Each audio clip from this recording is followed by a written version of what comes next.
আমি আপনাদের কাতলা মাছের মাথা দিয়ে ডাল করে দেখাবো। এর জন্য আমি পেঁয়াজ কেটে নিয়েছি, আদা বাটা, রসুন বাটা, কাঁচা লঙ্কা, তেজপাতা, গুঁড়ো মশলা নিয়েছি, লঙ্কা, হলুদ, নুন, চিনি। ডালটা সেদ্ধ করে রেখেছি।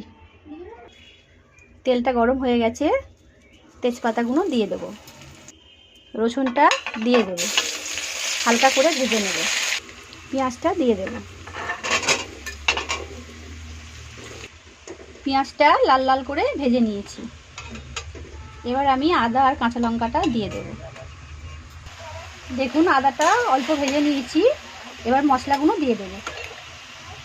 হলুদ গুঁড়ো, লঙ্কা গুঁড়ো, চিনি। দেখুন মশলাটা ভাজা হয়ে গেছে। এবার মাথাগুলো দিয়ে দেব।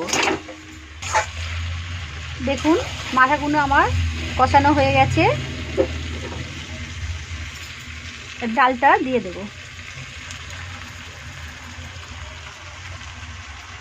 দেখুন ডালটা হয়ে গেছে।